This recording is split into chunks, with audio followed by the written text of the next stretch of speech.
Antoine Fournier a installé des caméras cachées dans toute la maison pour surveiller la nouvelle employée de maison. Il pensait qu'elle allait le tromper, profiter de lui, mais ce qu'il a découvert sur les enregistrements, cela a changé sa vie pour toujours. Antoine Fournier gara son Porsche Cayenne dans le spacieux garage de son hôtel particulier de Neuilly-sur-Seine, un quartier chic près de Paris.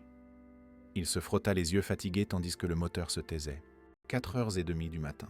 Encore une nuit blanche passée au bureau à essayer de sauver ce qui restait de l'empire immobilier que son père avait bâti. Fournier Promotion Immobilière, évalué à près d'1 milliard d'euros, était désormais sous sa responsabilité et il sentait le poids de cet héritage chaque fois qu'il regardait le portrait de son père dans la salle de réunion. Il entra dans la maison silencieusement. Dans la chambre principale, le lit king size restait fait, intact. Cela faisait 9 mois que Caroline n'était plus là pour le défaire. 9 mois depuis son départ, le laissant seul avec Michel, un bébé de 2 mois à peine qui connaissait à peine le visage de sa mère. Dans la chambre voisine, la nounou temporaire dormait dans un fauteuil, tandis que Michel respirait tranquillement dans son berceau. Antoine congédia la jeune femme d'un signe de tête silencieux et resta là à observer son fils. Comment s'occuperait-il de lui tout seul? Comment serait-il père et mère à la fois, alors qu'il peinait déjà à être l'un des deux? « Ah, papa, je ne sais pas comment faire sans toi, sans elle », murmura-t-il dans le vide de la chambre. Le lendemain matin, Antoine prenait son café sur la véranda vitrée donnant sur le jardin lorsque Martine, la gouvernante qui travaillait pour la famille depuis plus de 20 ans, entra avec une expression contrariée. « Monsieur Antoine, cette agence a envoyé une autre candidate. C'est déjà la 6e ce mois-ci. Et qu'en pensez-vous, Martine ?» Antoine ne leva pas les yeux de sa tablette où il lisait les nouvelles du marché financier. Elle a l'air convenable, différente des autres. Mais vous savez que je ne fais plus confiance à ces jeunes filles après ce qui s'est passé avec Denise qui a pris les bijoux de votre mère et cette autre qui prenait des photos du petit Michel pour les vendre. Antoine leva enfin le regard. Faites-la entrer. Je vais m'entretenir avec elle moi-même. Quelques minutes plus tard, une jeune femme d'environ 25 ans entra sur la véranda. Elle portait des vêtements simples mais propres et bien repassés. Un jean, un chemisier blanc basique et des baskets. Des cheveux noirs attachés en un chignon discret, la peau mate, des yeux marrons attentifs. Elle ne portait ni maquillage ni bijoux, juste une simple montre-bracelet. « Bonjour, monsieur Fournier. Je suis Chloé Bernard. » Sa voix était calme, ferme, avec un léger accent du midi qu'elle tentait visiblement de gommer. « Asseyez-vous, » dit Antoine en désignant la chaise en face de lui sans lui tendre la main. « Martine m'a dit que vous veniez de l'agence. Vous avez des recommandations ?»« Oui, monsieur. » Chloé tendit un dossier avec des documents. « J'ai travaillé 3 ans pour la famille Laurent, dans le 16e arrondissement, en m'occupant de leurs jumeaux dès la naissance. Avant cela, j'étais aide-soignante à la clinique Hartmann. » Antoine feuilleta les documents distraitement. Certificat, diplôme de formation technique, lettre de recommandation. Tout était très organisé, très à propos, très suspect. « Et pourquoi avez-vous quitté la famille Laurent si tout était si parfait comme il est dit ici ?» demanda-t-il, sans cacher son scepticisme. « Ils ont déménagé à Londres. Monsieur Laurent a été muté par son entreprise. Ils m'ont proposé de les suivre, mais... » Elle hésita. « J'ai ma mère malade ici, à Paris. Je ne pouvais pas la laisser. » À ce moment, les pleurs de Michel résonnèrent dans le babyphone sur la table. Chloé tourna instinctivement la tête vers le son, mais resta assise. « Martine doit être en train de le changer, » commenta Antoine, observant sa réaction. « Soyons directs, mademoiselle Bernard. J'ai eu des problèmes avec les 5 dernières personnes que j'ai engagées pour ce poste. L'une a volé des bijoux, une autre prenait des photos de mon fils pour les vendre, une autre a exposé notre routine sur les réseaux sociaux.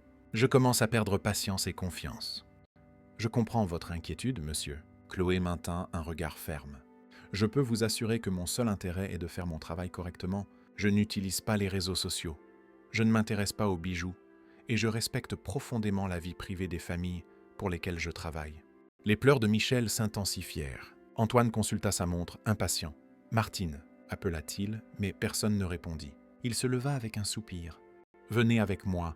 Voyons comment vous vous débrouillez avec un bébé contrarié. » Il conduisit Chloé à travers les couloirs de l'hôtel particulier jusqu'à la chambre de Michel, où le bébé pleurait dans son berceau pendant que Martine essayait de préparer un biberon d'une main et de tenir un téléphone de l'autre.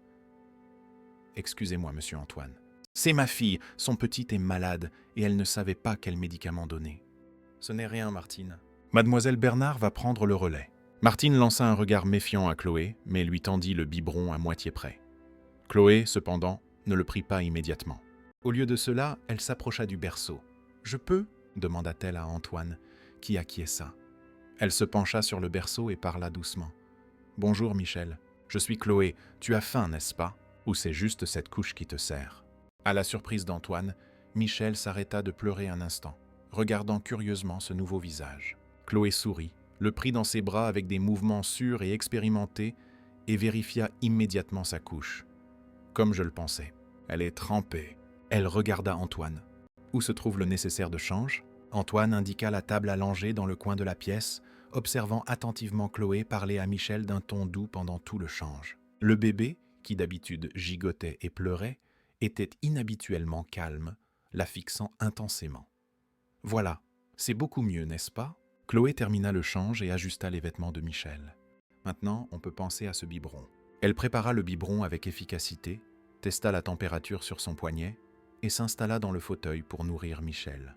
Le bébé tétait avec enthousiasme, les yeux rivés sur le visage de la jeune femme. « Vous avez le contact facile avec les enfants ?» il commenta Antoine, gardant toujours ses distances. « J'ai de l'expérience. » répondit simplement Chloé sans quitter Michel des yeux. Puis, à la surprise d'Antoine, elle se mit à fredonner doucement une vieille berceuse provençale qu'il n'avait jamais entendue. Michel se détendit progressivement, ses paupières s'alourdissant à mesure que le lait diminuait dans le biberon. Quand il eut terminé, Chloé le positionna sur son épaule pour le faire rôter avec une aisance qui fit réaliser à Antoine à quel point il était lui-même étranger à ses tâches de base. « Embauché », dit-il brusquement. « Martine vous montrera votre chambre et vous expliquera les règles de la maison. Vous commencez dès aujourd'hui. »« Merci, monsieur Fournier. Vous ne le regretterez pas. » Antoine acquiesça sèchement et quitta la pièce. Dans le couloir, il se retourna pour voir, par la porte entrebâillée, Chloé bercer Michel, maintenant presque endormi dans ses bras. Quelque chose dans cette scène le dérangea profondément. Ce n'était pas de la jalousie, se dit-il. C'était de la méfiance. Personne ne créait un lien aussi rapide avec un bébé inconnu. Personne n'était aussi parfaite sans avoir d'arrière-pensée. Dans son bureau, Antoine passa un appel. « Securitas, j'ai besoin d'un service discret. Des caméras de surveillance invisibles. Installation immédiate. Oui, c'est urgent. Non, je me fiche de savoir si c'est éthique. C'est ma maison, mon fils, ma décision. » Il raccrocha et resta à regarder le portrait de Caroline sur son bureau. Son sourire, figé à jamais sur cette photographie, semblait le questionner. « Ne me regarde pas comme ça, » murmura-t-il. « C'est pour protéger Michel. Je ne fais pas confiance à cette Chloé. Il y a quelque chose d'étrange chez elle. Trop parfaite, trop expérimentée. » Il prit une profonde inspiration. Et pour une raison que j'ignore, Michel l'aime déjà plus que moi. Cette nuit-là, après que Chloé se fut retirée dans la chambre qui lui était assignée dans l'aile de service, des techniciens discrets installèrent de minuscules caméras à des points stratégiques de la maison. Salon, cuisine, couloir, chambre de Michel, toutes les pièces, sauf les salles de bain et sa propre chambre. Antoine pouvait désormais observer chaque mouvement de Chloé via une application sur son téléphone, la surveillant comme un détective privé. Il n'aurait pas de repos tant qu'il n'aurait pas découvert les véritables intentions de cette femme apparue de nulle part et qui avait conquis son fils si facilement. Ce qu'il n'imaginait pas, c'est que les secrets qu'il découvrirait changeraient à jamais sa perception non seulement de Chloé, mais aussi de son propre passé et de l'héritage de sa famille. Antoine se réveilla en sursaut, son téléphone vibrant sur la table de chevet. 5 heures du matin. C'était l'alarme qu'il avait programmée pour suivre les premiers mouvements de Chloé dans la maison. Il se frotta les yeux et ouvrit l'application de surveillance. Les caméras montraient dans la cuisine, où Chloé s'activait déjà, préparant quelque chose. Elle était impeccablement vêtue de l'uniforme que Martine lui avait donné, pantalon noir et chemise bleu clair avec le monogramme de la famille Fournier. Ses cheveux étaient à nouveau attachés en un chignon simple et discret. « Matinale », murmura Antoine, augmentant le volume pour entendre ce qu'elle faisait. Chloé préparait un thermos de café, coupait des fruits et mettait des viennoiseries dans une corbeille. Elle travaillait en silence, avec efficacité, comme si elle connaissait cette cuisine depuis des années, et non depuis seulement 12 heures. Soudain, elle regarda l'horloge murale et sourit légèrement. Elle prit le plateau qu'elle avait préparé et quitta la cuisine. Antoine bascula rapidement sur la caméra du couloir, puis sur celle du bureau. À sa grande surprise, il vit Chloé entrer dans la pièce avec le plateau du petit déjeuner qu'elle posa soigneusement sur la table d'appoint. Elle arrangea les tasses, la cafetière, les serviettes, tout méticuleusement positionné. Ensuite, elle se dirigea vers la fenêtre et ouvrit les rideaux, laissant entrer la première lumière du jour. Regardant à nouveau l'horloge murale, elle sortit du bureau d'un pas pressé. Antoine passa à la caméra de la chambre de Michel et la vit entrer silencieusement, vérifier le bébé encore endormi et commencer à organiser les vêtements de la journée, les produits pour le bain, les couches. Tout était préparé à l'avance, tout à sa place. À 5h30 précises, l'interphone du portail sonna. Chloé alla répondre. « Bonjour, monsieur Pascal. Tout est prêt pour monsieur Antoine. » Sa voix résonna clairement dans l'application. Antoine fronça les sourcils. Pascal était son chauffeur, qui arrivait toujours à 5h30 pour l'emmener au bureau à 6h. Comment Chloé le savait-elle? Personne ne lui avait mentionné sa routine. Il éteignit son téléphone et s'habilla rapidement. Lorsqu'il entra dans le bureau, la scène était exactement telle qu'il l'avait vue à la caméra. Café frais, viennoiserie, fruits coupés, tout impeccablement arrangé. « Bonjour, monsieur Fournier. » Chloé apparut à la porte. « Votre café est servi. Michel dort encore. J'ai préparé un dossier avec les notes sur les horaires de ses biberons et de ses siestes, basé sur les informations que Martine m'a données hier. » Elle lui tendit un classeur bleu organisé avec des intercalaires colorés. À l'intérieur, il y avait des fiches détaillées avec les horaires, les préférences, les habitudes et les besoins de Michel. Il y avait même un petit historique médical avec les dates des prochains vaccins. « Comment saviez-vous que Pascal venait me chercher à 5h30 » demanda-t-il sans détour. Chloé ne parut pas surprise par la question abrupte. « Martine m'a transmis votre routine complète hier, monsieur. Elle m'a dit que vous aimiez prendre votre café au bureau avant de partir, que Pascal arrivait à 5h30 et que vous partiez invariablement à 6h. Elle a aussi mentionné que vous aimiez le café fort et le pain complet avec du fromage frais. » Antoine regarda le plateau. Café fort, pain complet, fromage frais. Tout était exactement comme il aimait. « Un problème, monsieur ?» demanda Chloé, percevant son regard méfiant. « Non, vous pouvez aller vous occuper de Michel. » Quand elle sortit, Antoine vérifia l'application sur son téléphone. Chloé était entrée dans la chambre du bébé et organisait le petit dressing, toujours en silence pour ne pas le réveiller. Pendant la journée au bureau, Antoine ne parvint pas à se concentrer. Toutes les 5 minutes, il vérifiait l'application pour surveiller Chloé. Il la vit donner le bain à Michel en fredonnant doucement, quand elle le nourrit, en lui racontant des histoires qui faisaient sourire le bébé. Quand elle le mit au lit après le déjeuner, avec une berceuse qui, à nouveau, semblait avoir un effet presque magique sur l'enfant. Il n'y avait rien de suspect dans son comportement, rien d'autre que la perfection agaçante avec laquelle elle exécutait chaque tâche. Mercredi, le 3e jour de Chloé dans la maison, Antoine eut une réunion annulée et rentra plus tôt. Il gara sa voiture à un pâté de maison et entra silencieusement par la porte de service, décidé à surprendre Chloé en flagrant délit de faire quelque chose de répréhensible. Mais ce qu'il trouva fut encore plus troublant. Chloé était dans le salon, avec Michel sur le tapis entouré de jouets. Elle l'encourageait à attraper un hochet coloré, lui parlant d'un ton enjoué. Le bébé souriait et babillait, essayant d'atteindre l'objet. « Allez, Michel, tu peux le faire. Tout comme ton grand-père, têtu mais persévérant. » Antoine se figea dans le couloir. Grand-père? Comment pouvait-elle savoir quoi que ce soit sur son père? C'était la première fois qu'il entendait Chloé faire la moindre mention de sa famille. Cette nuit-là, après que tout le monde se fut retiré, Antoine resta dans son bureau à revoir les enregistrements des derniers jours. Il y avait quelque chose qui l'avait manqué, un indice sur les véritables intentions de Chloé. C'est alors qu'il remarqua une habitude. Tous les après-midi, vers 15h, lorsque Michel faisait sa plus longue sieste, Chloé se rendait dans le jardin arrière et s'asseyait sur le banc sous le vieux marronnier. Elle avait toujours quelque chose dans les mains, un livre, semblait-il, et elle restait toujours là exactement 30 minutes avant de rentrer vérifier Michel. Parfois, Martine la rejoignait. Les deux femmes discutaient et Chloé montrait quelque chose dans le livre à la gouvernante qui paraissait impressionnée. Le lendemain matin, Antoine attendit que Chloé emmène Michel dans le jardin avant pour prendre le soleil, comme c'était devenu la routine, et se dirigea rapidement vers sa chambre dans l'aile de service. La petite suite était impeccablement rangée. Peu d'effets personnels, tous les vêtements pliés et gardés. Sur la table de chevet, un cadre avec la photo d'une dame aux cheveux gris, sa mère malade, supposa Antoine. Sous le lit, une petite valise. À l'intérieur, enveloppé dans un foulard de soie délavé, se trouvait ce qui ressemblait à un vieux journal intime. Antoine l'ouvrit avec précaution. Les pages jaunies étaient remplies d'une écriture délicate, déjà pâlie par le temps. La première entrée datait d'il y a 25 ans. Aujourd'hui, j'ai terminé mon premier mois de travail chez les Fournier. Monsieur Henry est le patron le plus respectueux que j'ai jamais eu.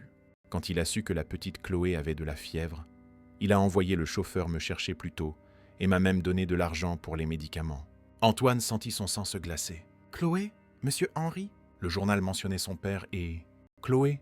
Il continua de feuilleter à la hâte. Les entrées détaillaient la vie de quelqu'un qui avait travaillé dans la maison de ses parents des années auparavant.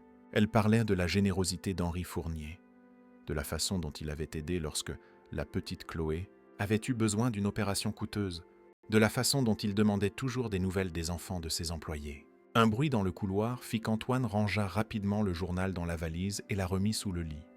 Il sortit de la chambre en essayant de paraître décontracté et faillit bousculer Martine, qui portait des serviettes propres. « Monsieur Antoine, vous aviez besoin de quelque chose dans la chambre de Chloé ?»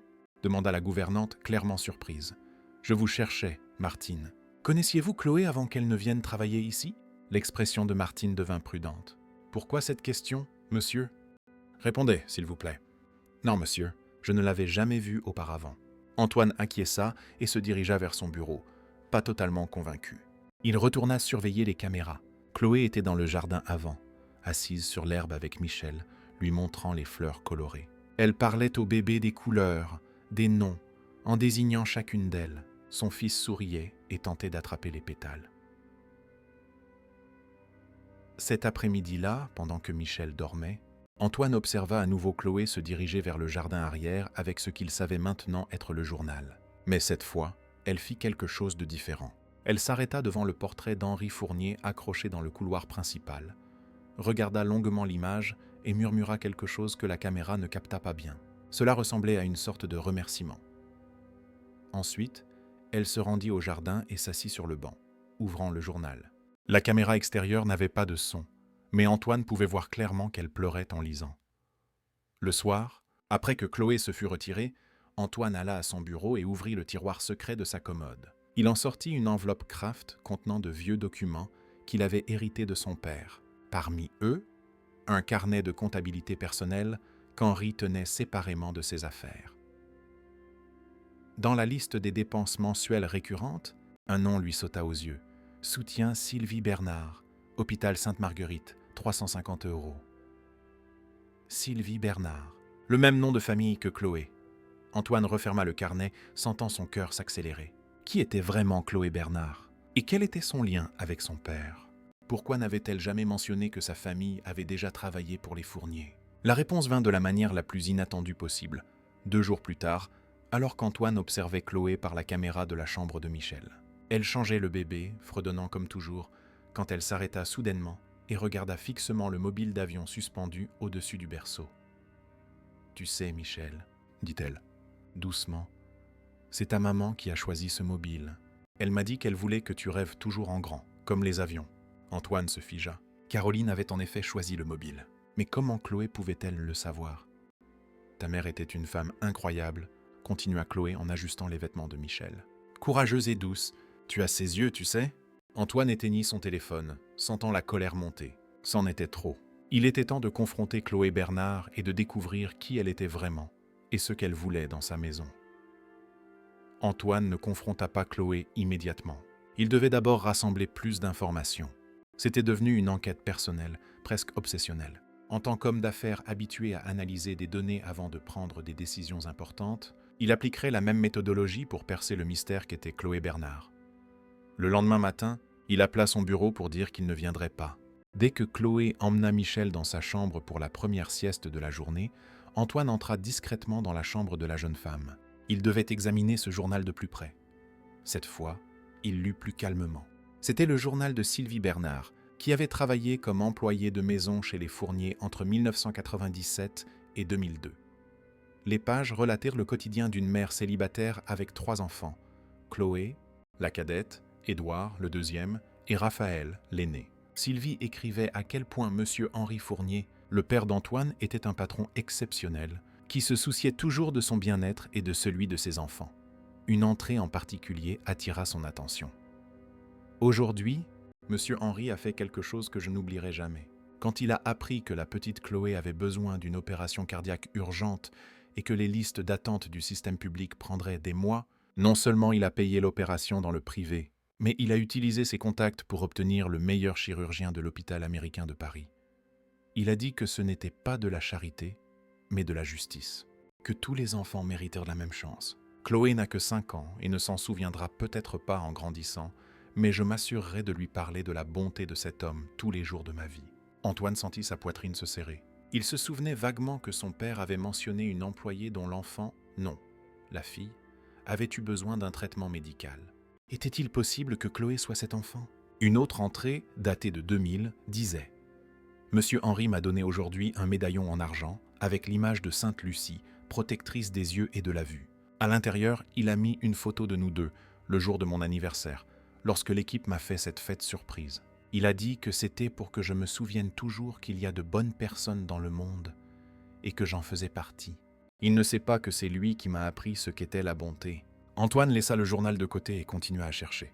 Dans une boîte à chaussures sous le lit, il trouva ce qui semblait être un dossier médical au nom de Sylvie Bernard. Les documents dataient de 2020 à 2022. Diagnostic, cancer du poumon en phase avancée. Pronostic, réservé. Dernière annotation, décès en juin 2022. Une enveloppe Kraft contenait de vieilles photos. Sur l'une d'elles, Henri Fournier souriait aux côtés d'une femme noire d'âge moyen. Sylvie, supposa Antoine. Sur la photo, elle portait un médaillon en argent autour du cou. Sur une autre photo plus récente, une Chloé adulte serrait dans ses bras une dame âgée sur un lit d'hôpital. La même femme que sur la photo avec son père, mais 20 ans plus âgée. Et au cou de Chloé, le même médaillon en argent. Le bruit de pas dans le couloir fit qu'Antoine rangea tout rapidement et sortit de la chambre par l'arrière. Son cœur battait la chamade, non seulement parce qu'il avait failli être découvert, mais aussi à cause des révélations qu'il commençait à assembler. Pendant le déjeuner, il observa Chloé d'un œil nouveau. Elle donnait à manger à Michel avec patience, essuyant le menton du bébé chaque fois qu'il bavait sa purée de légumes. Elle fredonnait une chanson qui, Antoine le réalisait maintenant, ressemblait à une comptine traditionnelle du sud de la France. « D'où venez-vous, Chloé » demanda-t-il brusquement. Elle parut brièvement surprise par la question inattendue. « Je suis née à Marseille, monsieur Fournier, mais je suis venue à Paris encore enfant, avec ma mère et mes frères. Pourquoi ? Ma mère avait trouvé un meilleur emploi ici. » Elle hésita un instant. « Dans une maison de famille. Chez vos anciens employeurs, les Laurent ?»« Non, monsieur. C'était bien après. » Elle détourna le regard, se concentrant sur le nettoyage de la bouche de Michel. « C'était dans une autre maison ? Il y a très longtemps. » Antoine acquiesça, décidant de ne pas insister davantage. Il adopta plutôt une autre stratégie. « Michel s'est vite attaché à vous. » Le visage de Chloé s'illumina d'un sourire sincère. « C'est un bébé spécial. Il a un regard très expressif, observateur. Il me rappelle quelqu'un que j'ai connu autrefois. » « Qui ?» Chloé parut momentanément déconcertée, comme si elle en avait trop dit. « Juste. Un monsieur que j'ai connu. Un homme bon. » Cet après-midi-là, Antoine fit quelque chose qu'il n'avait pas fait depuis des mois. Il accompagna Chloé et Michel lors de leur promenade dans le jardin. Il s'assit sur une chaise pendant qu'elle étendait une couverture sur l'herbe et y posait le bébé. Michel, qui avait maintenant presque 11 mois, essayait déjà de se lever, s'appuyant sur tout ce qu'il trouvait. « Il marche presque », commenta Chloé, tenant les petites mains de Michel tandis qu'il se tenait en équilibre précaire sur ses jambes potelées. « C'est juste une question de semaines, peut-être de jours. »« Caroline ne verra pas ses premiers pas, » dit Antoine, plus pour lui-même que pour Chloé. Un silence lourd s'installa. Chloé se mordit la lèvre inférieure, comme si elle décidait de parler ou non. « Monsieur Fournier, » commença-t-elle prudemment, « je sais que cela ne me regarde pas, mais je suis sûre que votre femme serait très fière de Michel. Et de vous aussi. Vous ne la connaissiez pas, Chloé. » À nouveau, cette hésitation. « Pas personnellement, non. » Antoine plissa les yeux. C'était la deuxième fois qu'elle insinuait savoir quelque chose sur Caroline. Cette nuit-là, après que Chloé se fut retirée, Antoine fouilla son bureau à la recherche de nouvelles pièces pour ce puzzle. Dans ses archives personnelles, il trouva le dossier contenant les documents liés à l'hospitalisation et au décès de Caroline. Il repassa les rapports médicaux, les formulaires de l'hôpital, les reçus. Un nom sur la liste des aides-soignantes du bloc opératoire attira son attention. B. Bernard. B. Bernard. Chloé. Bernard. Un frisson lui parcourut l'échine. Chloé avait travaillé à l'hôpital où Caroline était décédée ? Pourquoi n'en avait-elle jamais parlé ? Le lendemain matin, il quitta l'hôtel particulier avant que Chloé ne se réveille et se dirigea vers la clinique Hartmann, où Caroline avait accouché et était décédée plus tard de complications postpartum. À la réception, il utilisa son nom et son influence pour parler à la surveillante en chef des infirmières. « J'ai besoin d'informations sur une ancienne employée, Chloé Bernard. » La surveillante, une femme d'âge moyen à l'expression sévère, consulta le système. « Oui, Chloé a travaillé ici comme aide-soignante jusqu'en janvier dernier, date à laquelle elle a été licenciée lors d'une réduction de personnel. C'était une excellente professionnelle, dévouée, surtout à l'unité mère-enfant. A-t-elle travaillé le 15 septembre de l'année dernière? Au bloc opératoire? » La surveillante vérifia à nouveau. « Oui, elle était de garde ce jour-là. Pourquoi? » « Ma femme, Caroline Fournier, est décédée ce jour-là, lors d'une opération d'urgence suite à des complications postpartum. » L'expression de la surveillante s'adoucit. « Je suis désolé, monsieur Fournier. Je me souviens de ce cas. C'était très triste.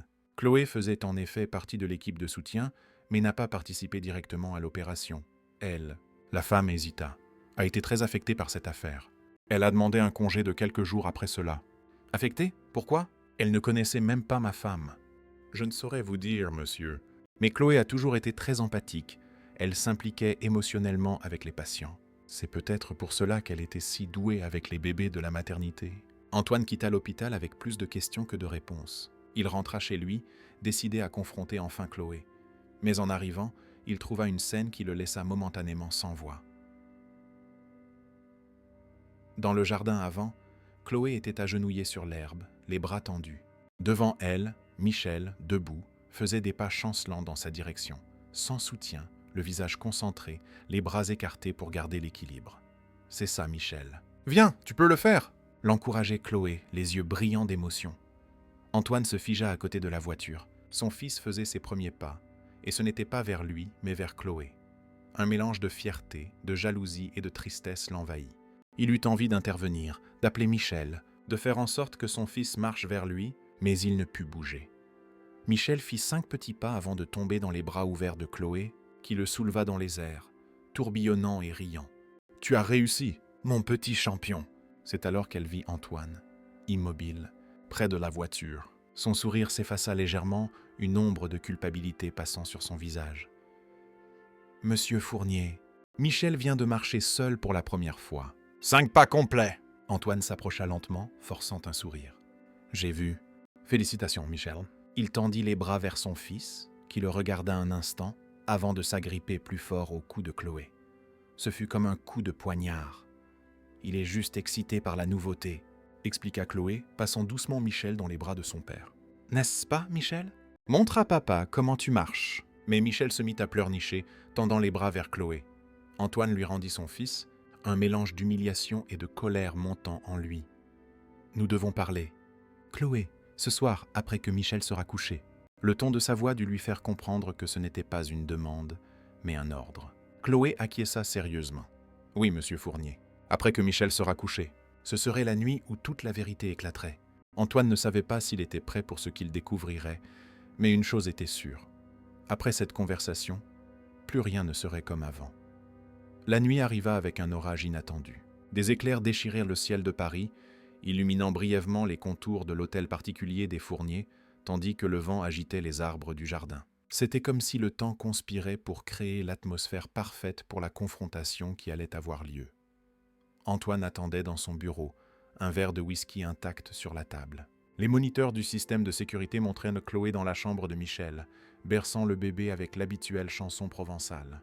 Il y avait une tension dans ses épaules qui n'était pas là les autres jours, comme si elle savait ce qui l'attendait. À 9h30, la porte du bureau s'ouvrit. Chloé entra, portant toujours son uniforme, bien que ce fût son heure de repos. « Michel dort, Anne, dit-elle, restant debout près de la porte. « Puis-je m'asseoir, monsieur ?» Antoine fit un geste vers la chaise en face de lui. « Je vous en prie. » Elle s'assit, les mains croisées sur ses genoux, les yeux baissés. Elle ne ressemblait pas à la Chloé confiante et capable qui s'occupait de Michel avec tant d'aisance. Elle semblait vulnérable. « Chloé, » commença Antoine, mesurant chaque mot, « je veux que vous me disiez la vérité, toute la vérité. Qui êtes-vous réellement et pourquoi êtes-vous ici ?» Elle leva le regard, croisant le sien pour la première fois ce soir-là. « Que voulez-vous savoir exactement, monsieur ?»« Tout, en commençant par la façon dont vous connaissez mon père. » Chloé pâlit visiblement. « Comment ?»« Ah, j'ai trouvé le journal de votre mère. Je sais que Sylvie Bernard a travaillé pour ma famille, entre 1997 et 2002. Je sais que mon père a payé pour une opération cardiaque dont vous avez eu besoin quand vous étiez enfant. Ce que je ne sais pas, c'est pourquoi vous m'avez caché tout cela en postulant pour cette place. » Un éclair illumina le bureau, faisant danser les ombres sur les murs. Chloé prit une profonde inspiration. « Je n'essayais pas de vous tromper. J'ai juste pensé. J'ai pensé que si je mentionnais ce lien, vous pourriez penser que j'essayais de profiter du nom de votre famille ou de la mémoire de votre père. » « Mais c'est le cas, n'est-ce pas ?» insista Antoine. « D'une manière ou d'une autre, tout cela concerne mon père. » Chloé détourna le regard vers la fenêtre, où de grosses gouttes de pluie coulaient sur la vitre. « Oui et non. »« Ah, mais je ne suis pas d'humeur pour les énigmes, Chloé. » Elle acquiesça, comme si elle prenait une décision. « Ma mère a travaillé pour vos parents quand j'étais enfant. J'avais 5 ans quand j'ai eu besoin d'une opération cardiaque urgente, une communication interauriculaire qui n'avait pas été détectée auparavant. Le système public estimait une attente d'au moins 8 mois, un délai que les médecins disaient que je n'avais pas. Et mon père a payé l'opération. Oui, il n'a pas seulement payé, il a utilisé son influence pour obtenir le meilleur chirurgien pédiatrique du pays. Ensuite, il s'est assuré que j'ai tout le suivi nécessaire, les médicaments, tout. » Chloé porta instinctivement la main à sa poitrine. « Il m'a sauvé la vie, monsieur Fournier. » Antoine prit une gorgée de whisky, essayant d'assimiler l'information. « C'était il y a plus de 20 ans. Pourquoi revenir maintenant ? Ma mère est décédée l'année dernière. D'un cancer. » La voix de Chloé trembla légèrement. « Dans ces derniers jours, elle m'a fait promettre que, si un jour je le pouvais, je rendrais la bonté que votre père avait eue pour nous. » Elle croyait que les bonnes actions créent des cercles qui doivent être refermés. Et comment comptez-vous refermer ce cercle ? En vous occupant de mon fils ? C'est une sorte de charité de votre part ? Le ton d'Antoine était plus acide qu'il ne le voulait. Non, monsieur Fournier. Chloé semblait véritablement offensée. Ce n'est pas de la charité, c'est de la gratitude. C'est honorer une promesse. Et ce n'est pas seulement pour votre père.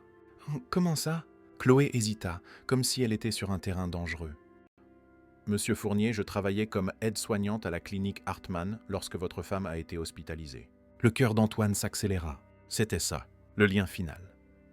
Vous étiez là quand Caroline est décédée. Oui, confirma Chloé, la voix presque un murmure.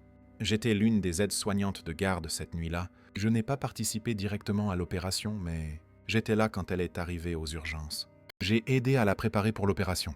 Antoine sentit sa poitrine se serrer, les souvenirs de cette nuit encore frais et douloureux. Continuez. Elle était effrayée, mais lucide. L'hémorragie postpartum avait commencé quelques heures après qu'elle soit montée dans sa chambre. Quand ils l'ont ramenée, nous savions tous que la situation était critique. Chloé déglutit. Elle m'a serré la main pendant que nous attendions le chirurgien, si fort que ça m'a presque fait mal. Et elle a dit, si je ne reviens pas, quelqu'un doit s'occuper de mon bébé. Mon mari ne saura pas comment faire seul. Les mots frappèrent Antoine comme un coup de poing. Cela ressemblait exactement à quelque chose que Caroline aurait dit. Elle plaisantait toujours sur le fait qu'il ne savait même pas changer une couche. « Je ne vous crois pas, » dit-il, même si une partie de lui savait qu'elle disait la vérité. Elle a aussi dit, continua Chloé, ignorant sa contestation, que vous travailliez trop, que vous étiez têtu comme votre père, mais que vous aviez le même bon cœur sous cette façade sérieuse. Des larmes commencèrent à couler sur son visage. Je lui ai promis que son fils irait bien, que vous iriez bien. C'est la dernière chose que je lui ai dite avant qu'il n'entre en salle d'opération. Antoine se leva brusquement, se tournant vers la fenêtre pour que Chloé ne voie pas l'émotion sur son visage. « Pourquoi ne pas me l'avoir dit avant ? Pourquoi ce jeu de secret ? M'auriez-vous cru ? Un homme d'affaires puissant comme vous, avec tant de gens qui essaient de profiter ? M'auriez-vous cru si j'étais arrivé en disant « Bonjour, je suis Chloé. Ma mère a travaillé pour votre famille. Votre père m'a sauvé la vie quand j'étais enfant. Et oh, j'ai promis à votre femme mourante que je m'occuperais de votre fils. » Elle essuya ses larmes du dos de la main. J'ai pensé qu'il valait mieux postuler normalement, faire mon travail, et peut-être un jour, quand la confiance serait établie, dire la vérité. Un coup de tonnerre particulièrement fort fit trembler les fenêtres. Michel se mit à pleurer, sa voix résonnant dans le babyphone sur le bureau. « Je vais !» Chloé commença à se lever. « Non, j'y vais. » Antoine l'interrompit. « Restez ici, nous n'avons pas terminé. » Il monta rapidement les escaliers jusqu'à la chambre de son fils. Michel était assis dans son berceau, le visage rouge de pleurs, effrayé par l'orage. Antoine le prit dans ses bras, essayant de le calmer comme il avait vu Chloé le faire si souvent. Il se mit à fredonner maladroitement la même berceuse qu'elle chantait toujours, le balançant doucement. À sa grande surprise, Michel commença à se calmer. Les sanglots diminuèrent et il blottit sa tête contre l'épaule de son père, s'agrippant à sa chemise de ses petites mains potelées. « Désolé, fiston, » murmura Antoine, sentant sa gorge se serrer. « Papa n'a pas été très présent, n'est-ce pas? Mais ça va changer, promis. » Il resta là, berçant son fils jusqu'à ce qu'il se rendorme. Quand il le reposa dans le berceau, il remarqua quelque chose qu'il n'avait pas vu auparavant. Un petit médaillon en argent accroché au mobile au-dessus du berceau. Le même médaillon que son père avait donné à Sylvie Bernard, le même qu'il avait vu au cou de Chloé sur les photos. Il retourna au bureau d'un pas lourd. Chloé restait assise, regardant le cadre sur le bureau. Une photo d'Antoine, Caroline et Michel nouveau-nés à l'hôpital. Pourquoi le médaillon est-il dans la chambre de Michel? Chloé leva les yeux, surprise. C'est une promesse tenue. Ma mère m'a donné le médaillon avant de mourir. Elle m'a dit qu'il symbolisait la bonté de votre père et que je devrais le transmettre quand je trouverais quelqu'un qui aurait besoin de se souvenir qu'il y a de la bonté dans le monde. Elle hésita. J'ai pensé que Michel devrait l'avoir. Pas pour le porter maintenant, bien sûr, mais pour quand il sera grand. Antoine s'assit lourdement. Vous aviez l'intention de me raconter tout ça un jour? Oui, quand je sentirais que c'était le bon moment. Elle le regarda droit dans les yeux. Monsieur Fournier, je ne suis pas venu d'ici pour vous tromper ou causer des problèmes. Je suis venu pour tenir une double promesse, celle que j'ai faite à ma mère de rendre la bonté de votre père et celle que j'ai faite à votre femme d'aider à prendre soin de Michel. Elle prit une profonde inspiration. Si vous voulez que je parte, je comprends. Mais sachez que chaque moment passé avec Michel, chaque chanson, chaque sourire était sincère.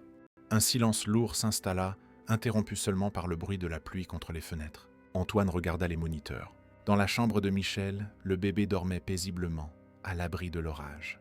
« Les caméras, dit-il finalement. J'ai installé des caméras dans toute la maison pour vous surveiller. J'ai observé chacun de vos mouvements ces derniers jours. » À sa grande surprise, Chloé ne parut pas choquée. « Je m'en doutais.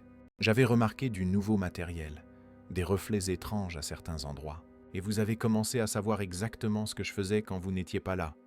Vous n'êtes pas en colère? Vous ne vous sentez pas violé dans votre intimité? Vous protégiez votre fils. N'importe quel père aurait fait la même chose. » Elle haussa les épaules. De plus, je n'avais rien à cacher, à part la vérité sur mon passé, bien sûr.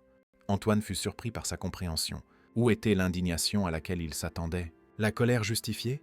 Alors, demanda doucement Chloé, voulez-vous que je prépare mes affaires? Je peux partir demain matin si vous préférez.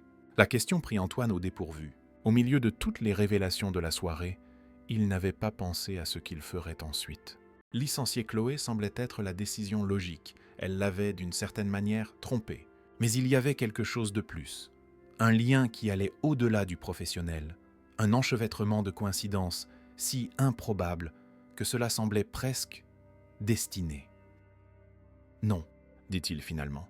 Je ne veux pas que vous partiez. » Chloé sia, visiblement surprise. « Non? Michel vous adore, et vous êtes bonne pour lui. » Antoine choisit ses mots avec soin. Peut-être que mon père et Caroline avaient raison, peut-être que j'ai besoin d'aide pour l'élever. L'aide de quelqu'un qui comprend ce que signifie. La famille. Un éclair illumina le visage de Chloé, révélant l'éclat de nouvelles larmes dans ses yeux. Mais cette fois, c'étaient des larmes de soulagement. « Merci, monsieur Fournier. »« Antoine » corrigea-t-il. « Je pense qu'après tout cela, vous pouvez m'appeler Antoine. » Elle sourit timidement. « Antoine. » Dehors, l'orage commençait à se calmer, comme s'il avait rempli son office en créant le décor de cette nuit de révélation. La pluie diminuait et les nuages commençaient à se disperser, révélant un ciel étoilé au-dessus de Paris. Une nouvelle phase commençait dans l'hôtel particulier des Fourniers. Une phase de vérité révélée, de promesses tenues et peut-être de cercles enfin refermés. 3 mois s'étaient écoulés depuis la nuit de l'orage. L'hôtel particulier des Fourniers n'était plus le même lieu silencieux et sombre d'autrefois. Il y avait des rires, de la musique, de la vie qui pulsait dans chaque pièce. Michel avait fêté son premier anniversaire la semaine précédente. Antoine avait organisé une petite célébration. Juste lui, Chloé, Martine, Pascal le chauffeur et sa femme. Rien d'extravagant comme on aurait pu s'y attendre de la part de l'un des hommes d'affaires les plus riches de Paris, juste un gâteau fait maison, des ballons colorés et des cadeaux simples. C'était la première fois qu'Antoine voyait son fils souffler des bougies, avec de l'aide, bien sûr, et applaudir de ses petites mains pendant que tout le monde chantait « Joyeux anniversaire ». C'était un samedi matin ensoleillé. Antoine, assis sur la véranda avec une tasse de café, observait Chloé jouer dans le jardin avec Michel. Le garçon courait maintenant d'un pas encore incertain, tombant occasionnellement sur l'herbe tendre, se relevant avec une détermination renouvelée. Son rire cristallin résonnait dans le jardin chaque fois que Chloé faisait semblant de ne pas pouvoir l'attraper. Il devient rapide, commenta Martine, s'approchant avec un thermos pour remplir la tasse d'Antoine. Oui, c'est vrai. Antoine sourit, ce qu'il faisait beaucoup plus fréquemment ces derniers temps. Vous aussi, vous êtes différent, y observa la gouvernante avec la liberté de celle qui avait servi la famille pendant 2 décennies. Plus présent, Antoine acquiesça, reconnaissant la vérité dans ses mots. Il avait réduit considérablement ses heures de bureau, délégué plus de responsabilités, refusé des voyages inutiles. Il était maintenant à la maison à temps pour le dîner presque tous les jours, participait au bain de Michel, lui lisait des histoires pour l'endormir. De petits changements qui faisaient toute la différence. « Martine », appela-t-il, alors que la gouvernante se tournait pour partir. « Vous saviez, n'est-ce pas? Pour Chloé, pour son lien avec ma famille. » La femme hésita, ajustant son tablier impeccablement blanc. « Je m'en doutais, monsieur. Quand elle a mentionné Marseille. Votre père parlait toujours d'une famille de là-bas qui l'avait aidé. Mais je n'étais pas sûr. Et je ne pensais pas que c'était ma place de dire quoi que ce soit. Je comprends. Merci pour votre discrétion. » Dans le jardin, Michel tomba et se mit à pleurer. Instinctivement, Antoine se leva. Mais avant qu'il ne puisse intervenir, il vit Chloé s'agenouiller à côté du garçon, examiner son genou légèrement éraflé, souffler doucement dessus et dire quelque chose qui fit sourire Michel entre ses larmes. En quelques secondes, le garçon courait à nouveau, le petit accident oublié. Plus tard ce jour-là, Antoine fit quelque chose qu'il prévoyait depuis des semaines. Il appela Chloé à son bureau après le déjeuner, pendant que Michel faisait sa sieste. « Nous devons parler », dit-il, en lui désignant la chaise en face de lui, la même où ils avaient eu cette conversation transformatrice 3 mois plus tôt. Chloé s'assit, l'air un peu appréhensive. Malgré l'évolution de leur relation, il existait toujours une certaine formalité, une distance professionnelle que tous deux maintenaient consciemment. « Quelque chose ne va pas ?» demanda-t-elle. « Non, rien ne va pas. Au contraire. » Antoine ouvrit un tiroir et en retira un dossier bleu. « J'ai beaucoup réfléchi à tout. À mon père, à Caroline, à vous et Michel. » Chloé attendit en silence, les yeux attentifs. « Mon père disait que les gens entrent dans nos vies par hasard, mais y restent par choix. » Il ouvrit le dossier, révélant des documents juridiques. « Je veux officialiser votre position ici, Chloé. Non pas comme employée, mais comme tutrice légale de Michel. » Ses yeux s'écarquillèrent. « Tutrice ? Je ne comprends pas. S'il m'arrive quelque chose, je veux être sûr que Michel restera avec quelqu'un qui l'aime et qui le connaît, pas avec des parents éloignés qui savent à peine qu'il existe. » Antoine poussa les documents vers elle. « Cela ne change rien au quotidien. Vous continuez comme vous êtes, à vous occuper de lui, à vivre ici. Cela officialise simplement ce qui est déjà une réalité. Vous êtes la personne la plus importante dans la vie de Michel après moi. » Chloé regarda les documents, visiblement émue. « Antoine, c'est une responsabilité énorme, que vous assumez déjà tous les jours, sans avoir besoin de papier pour cela. » Il sourit légèrement. « Mais je comprends si vous voulez du temps pour réfléchir. Je n'ai pas besoin de temps. » Elle leva le regard, déterminée malgré les larmes qui menaçaient de couler. Ce serait un honneur. Pour Michel, pour Caroline, pour tout. « Parfait. » Antoine semblait soulagé. « Mon avocat viendra lundi pour officialiser tout ça. Mais ce n'est pas tout ce dont je veux discuter. » Il se leva, marchant jusqu'à la fenêtre donnant sur le jardin où, des mois auparavant, Chloé avait l'habitude de s'asseoir pour lire le journal de sa mère. « Votre chambre actuelle est trop petite, surtout pour quelqu'un qui fait maintenant officiellement partie de la famille. J'aimerais que vous déménagiez dans la suite à côté de la chambre de Michel, à l'étage. Mais c'est une suite pour les invités importants.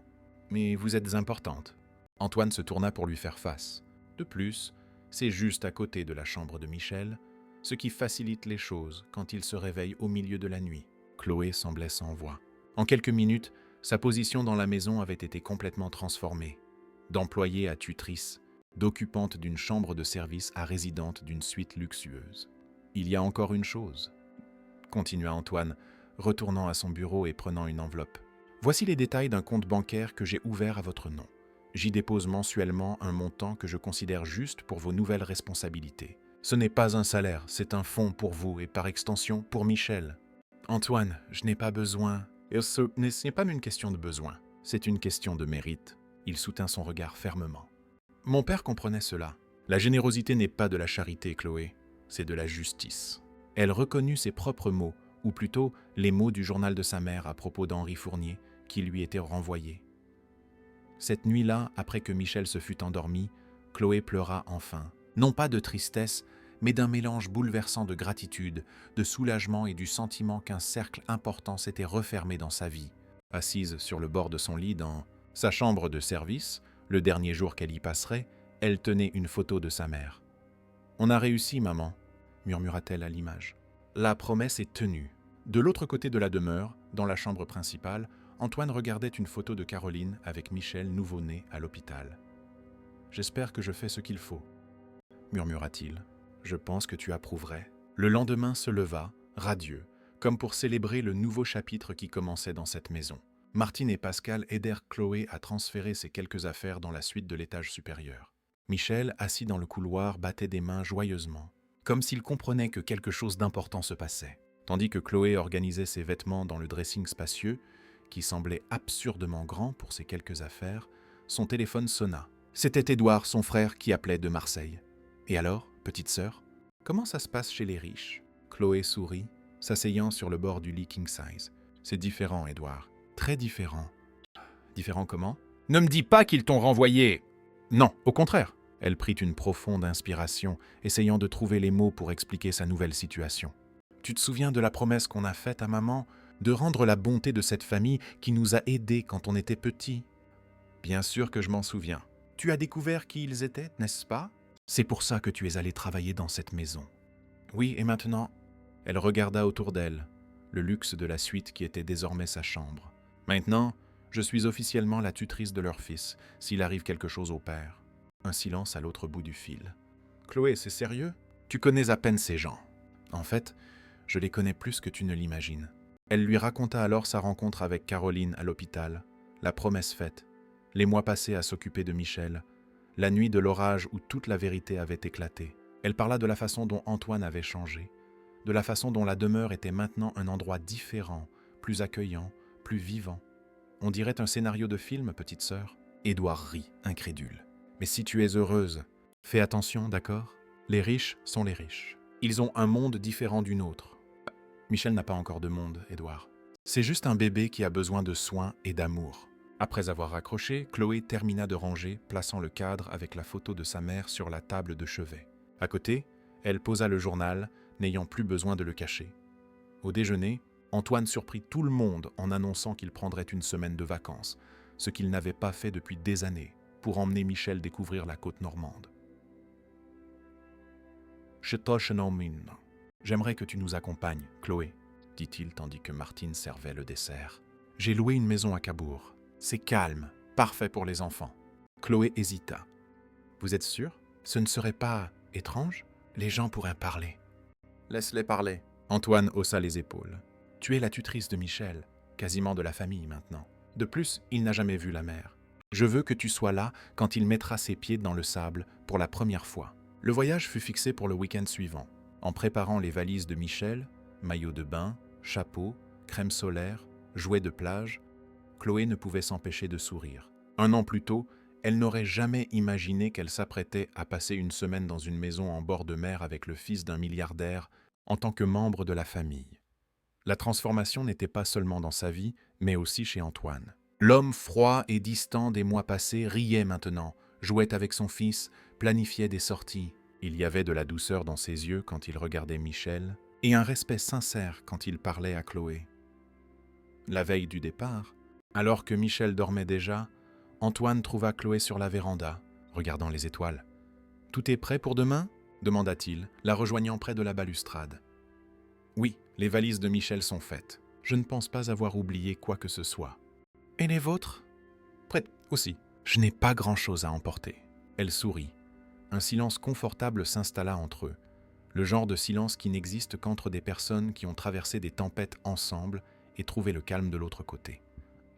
« Chloé, » rompit le silence Antoine, sa voix plus douce que d'habitude. « Merci. » « Mais pourquoi ?»« D'être ici, de t'occuper de Michel comme s'il était le tien, de me rappeler qu'il y a plus dans la vie que des contrats et des réunions. » Il regarda le ciel étoilé. « Mon père t'aurait apprécié. Adulte, je veux dire. Il a toujours su reconnaître les gens authentiques. J'aurais aimé le connaître aussi. Vraiment, pas seulement à travers les histoires de ma mère. Antoine se tourna vers elle, le visage partiellement éclairé par la lumière venant de la maison. Tu penses que c'est une coïncidence? Tout ça? Toi, Michel, les promesses, le médaillon. Chloé réfléchit un instant.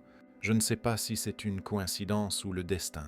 Je sais juste que je suis exactement là où j'ai promis que je serais, à m'occuper de Michel. Et cela semble juste.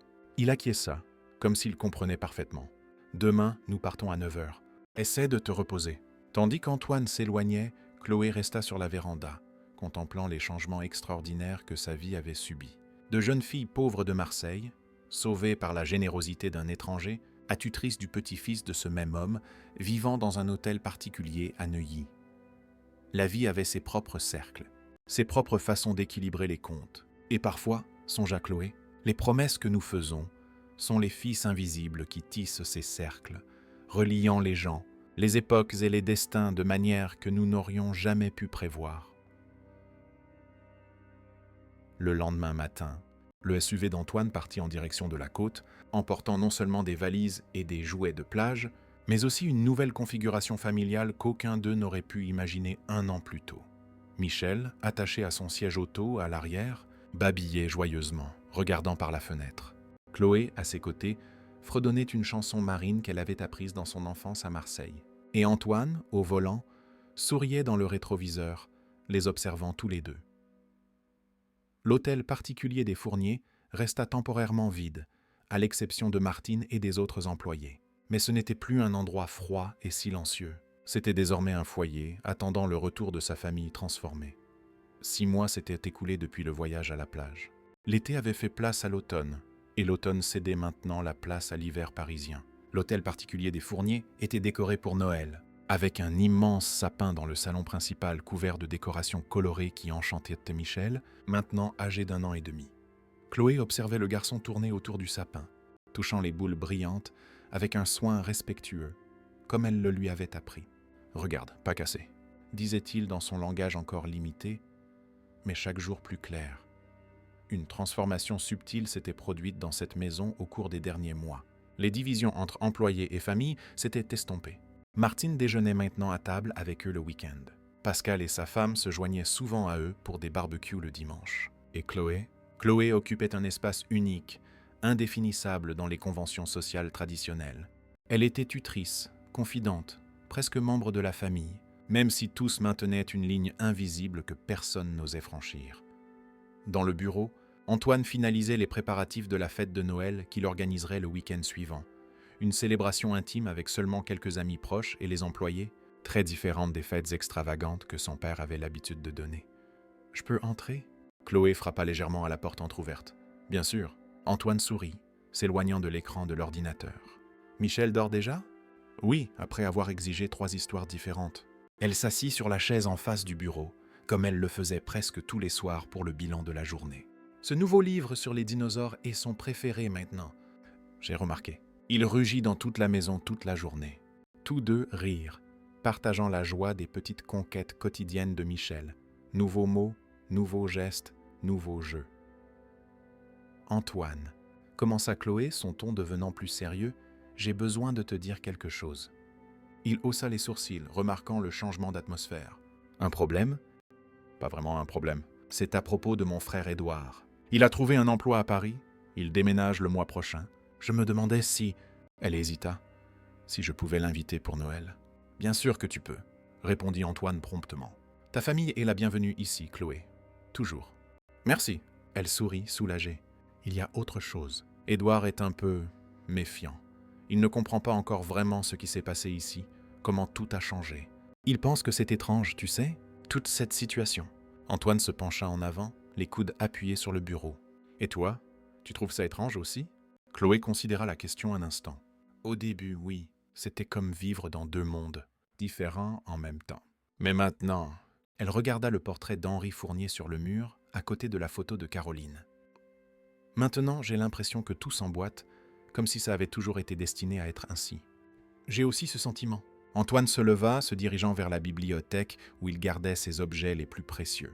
Il en retira une petite boîte en bois sculpté. J'ai trouvé ça récemment parmi les affaires de mon père. Je pense que tu devrais voir. Il ouvrit la boîte, révélant des lettres jaunies par le temps, classées par date. Il en sélectionna une et la tendit à Chloé. « Cher fils », lut-elle à voix haute, « si tu lis ceci, c'est que je ne suis plus là pour te le dire personnellement.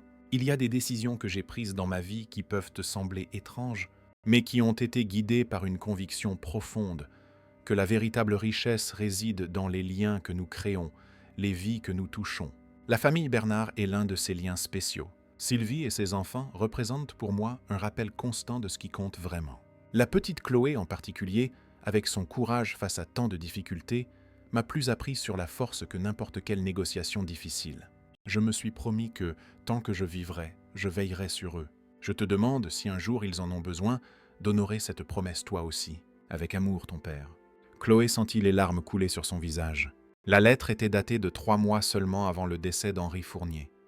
Il ne m'a jamais rien dit à ce sujet. « Ya », commenta Antoine, la voix étranglée par l'émotion. « Sur toi, sur ta mère, sur la promesse. Mais d'une manière ou d'une autre, nous voilà, » compléta Chloé en rendant la lettre d'une main tremblante. « Il y a encore une chose que je ne t'ai pas dite, » dit Antoine en rangeant la lettre dans la boîte. « Dans le testament de mon père, il y avait une disposition pour un fonds d'éducation destiné aux enfants de Sylvie Bernard. Je n'ai jamais compris ce que cela signifiait, jusqu'à ce que je te rencontre. L'argent est là, intact, il vous attend. » Chloé couvrit sa bouche, choquée. « Après toutes ces années, mon père n'oubliait jamais une promesse. » Antoine sourit tristement. « Je crois que j'ai hérité ça de lui. » Cette nuit-là marqua une nouvelle compréhension entre eux, non seulement sur le passé qui les liait, mais aussi sur l'avenir qu'ils construisaient ensemble, centré sur Michel. La semaine suivante, la demeure se préparait pour Noël. Martine dirigeait la cuisine d'une main de fer, préparant des plats traditionnels français ainsi que des recettes provençales que Chloé lui avait enseignées. L'arôme du pain perdu, de la dinde au marron et de la bûche de Noël remplissait chaque recoin de la maison. Édouard arriva la veille de Noël, visiblement mal à l'aise face au luxe de la demeure. C'était un homme grand et mince, avec les mêmes yeux expressifs que Chloé, mais avec un air plus dur, marqué par les difficultés. « C'est donc ici que tu vis maintenant, petite sœur ?» demanda-t-il, regardant autour de lui avec un mélange d'admiration et de méfiance. « On se croirait dans un film. »« Viens voir Michel » dit Chloé, ignorant le commentaire et tirant son frère par la main. Dans le jardin d'hiver, Michel jouait avec des cubes colorés tandis qu'Antoine l'observait, assis dans un fauteuil avec son ordinateur portable ouvert, essayant de travailler même la veille de Noël. « Michel, regarde qui est là !»« C'est tonton Édouard, mon frère !» Le garçon leva des yeux curieux, analysant l'étranger un instant avant de sourire et de lui tendre un cube rouge en offrande. Édouard, maladroit avec les enfants, accepta le cadeau avec un sourire hésitant. « Salut, bonhomme !» Il s'accroupit à côté du garçon. « Tu ressembles à ta mère. Tu as ses yeux. » Antoine se leva, tendant la main à Édouard. « Bienvenue, Édouard. Chloé parle beaucoup de vous. »« Merci pour l'invitation, » répondit Édouard formellement en serrant la main offerte. « Votre maison est impressionnante. »« Oh, ce n'est qu'une maison, » dit Antoine avec une simplicité qui surprit Édouard. « L'important, ce sont les gens qui s'y trouvent. » Pendant le dîner de Noël, l'atmosphère initialement tendue se détendit. Édouard, progressivement plus à l'aise après quelques verres de vin, partagea des histoires de leur enfance à Marseille, comment Chloé avait toujours été la plus têtue des trois, comment leur mère travaillait dans 2 maisons pour subvenir aux besoins de la famille après le départ de leur père, comment tout avait changé lorsque ce patron riche avait payé l'opération de Chloé. « Maman disait toujours qu'il y a des anges déguisés parmi nous », commenta Édouard en regardant le portrait d'Henri Fournier sur le mur de la salle à manger. « Je crois qu'elle avait raison. » Plus tard, lorsque tout le monde se réunit autour de l'arbre pour l'échange de cadeaux, Michel, déjà somnolent mais résistant au sommeil pour participer à la fête, reçut de Chloé un cadeau spécial, un livre de contes provençaux avec des légendes et des histoires que sa propre mère lui racontait. « Pour que tu connaisses tes racines », expliqua-t-elle en embrassant le sommet de la tête du garçon. « Toutes tes racines !» Antoine observait la scène avec un sourire pensif. À un moment donné au cours de ces mois, la ligne qui séparait Chloé de sa famille était devenue de plus en plus mince. Elle n'était pas seulement la tutrice de Michel, mais quelque chose de plus. Quelqu'un qui apportait l'équilibre, la joie et un sens du but qui manquait depuis longtemps à cette maison. Lorsque Michel s'endormit enfin dans les bras de Chloé, Antoine l'aida à le porter jusqu'à sa chambre. Ensemble, ils placèrent le garçon dans son berceau, ajustèrent sa couverture préférée et restèrent là, côte à côte, à le regarder dormir. « Il grandit si vite », murmura Antoine. « Les enfants ont cette habitude », répondit Chloé avec un doux sourire. En sortant de la chambre, ne laissant que la veilleuse allumée, leurs regards se croisèrent dans le couloir. Il y avait quelque chose de différent dans l'air, une énergie non formulée, une possibilité qui flottait entre eux. « Chloé », commença Antoine hésitant, « ces derniers mois, j'ai beaucoup pensé à nous. » Elle le regarda de ses yeux attentifs, attendant qu'il continue. « Je ne sais pas exactement comment le dire. » Il passa la main dans ses cheveux, visiblement nerveux, une rareté pour un homme habituellement si sûr de lui. « Tu es entré dans notre vie pour tenir une promesse, pour t'occuper de Michel. Et tu l'as fait de façon extraordinaire. C'est ce que j'ai promis de faire, » a dit-elle simplement. « Oui, mais il s'est passé quelque chose qu'aucun de nous n'avait prévu. » Antoine fit un pas en avant, réduisant la distance entre eux. « Tu ne t'es pas seulement occupé de Michel, tu t'es aussi occupé de moi, d'une certaine manière. Tu as ramené la vie dans cette maison. Pour moi, » Chloé sentit son cœur s'accélérer, incertaine de la direction que prenait cette conversation. « Ce que j'essaie de dire, » continua-t-il, trouvant enfin ses mots, « c'est que je ne veux plus que tu sois seulement la tutrice de Michel, ou un membre du personnel, ou une amie de la famille. Je veux que tu sois... la famille, vraiment. Antoine, je ne parle pas d'amour romantique, y clarifia-t-il rapidement. Du moins, pas encore. C'est trop tôt pour ça et il y a Michel à considérer et tant de complications. » Chloé ne put retenir un petit sourire. « Vous divaguez ? C'est vrai. » Il rit doucement. « Ce que je propose, c'est un partenariat. Formel, légal. Je veux que tu sois officiellement co-tutrice de Michel, avec les mêmes droits que moi. Je veux qu'il grandisse en sachant qu'il a 2 personnes qui l'aiment inconditionnellement, qui sont engagées pour son bien-être. Et avec le temps, qui sait ? » Il laissa la phrase en suspens, les possibilités futures implicites mais non prononcées. Chloé sentit les larmes lui monter aux yeux. « Tu es sûr de ça ? Les gens vont parler ? Ils vont poser des questions ? » « Laisse-les parler. » Antoine haussa les épaules. « Connaissant notre histoire, comment pourrait-il en être autrement ? Mon père t'a sauvé la vie. Tu as promis à ma femme que tu t'occuperais de notre fils. Tu as promis à ta mère que tu rendrais la bonté de mon père. Et moi, je me suis promis de faire ce qui était le mieux pour Michel. Et pour moi, le matin de Noël, lorsque tout le monde se réunit pour le petit déjeuner, Antoine fit l'annonce officielle. Édouard, d'abord choqué, finit par lever son verre pour un toast sincère. « À la famille », dit-il. « Pas celle dans laquelle nous sommes nés, mais celle que nous choisissons et que nous construisons. » Michel, assis sur sa chaise haute, battait des mains joyeusement, comme s'il comprenait l'importance du moment. Cet après-midi-là, alors que la maison somnolait encore dans la paresse de l'après-déjeuner de Noël, Chloé trouva un moment pour être seule dans le jardin. Elle s'assit sur le banc, sous le marronnier, le même où elle lisait le journal de sa mère, et sortit de sa poche le vieux médaillon en argent. À l'intérieur, la photo de sa mère avec Henri Fournier lui souriait. « On a réussi, maman », murmura-t-elle. La promesse est tenue, et pas seulement tenue. Elle s'est épanouie en quelque chose qu'aucune de nous n'aurait pu imaginer. De loin, Antoine l'observait depuis la fenêtre de son bureau, Michel dans les bras. Le garçon pointait joyeusement Chloé dans le jardin. « Oui, fiston », dit doucement Antoine. « C'est Chloé. Elle est notre famille maintenant. » Michel sourit, répétant de sa voix enfantine « famille ». 1 an plus tard, la veille de Noël suivante, l'hôtel particulier des Fourniers était à nouveau décoré pour les fêtes. Mais maintenant, il y avait quelque chose de différent. Dans le salon principal, sur la cheminée, un nouveau cadre photo avait été ajouté à la collection de photos de famille. Dedans, Henri Fournier et Sylvie Bernard souriaient côte à côte, le médaillon en argent brillant au cou de celle-ci. Et en dessous, une inscription gravée sur une plaque dorée. « Les promesses que nous faisons résonnent à travers les générations. La bonté engendre la bonté. L'amour engendre l'amour. Et parfois, 2 familles séparées par le destin retrouvent le chemin l'une de l'autre. » Michel, maintenant âgé de 2 ans et demi, courait dans la maison en tenant la main de Chloé, qui portait une robe simple mais élégante. Antoine les observait du haut de l'escalier, souriant à la scène. « Regarde, papa !»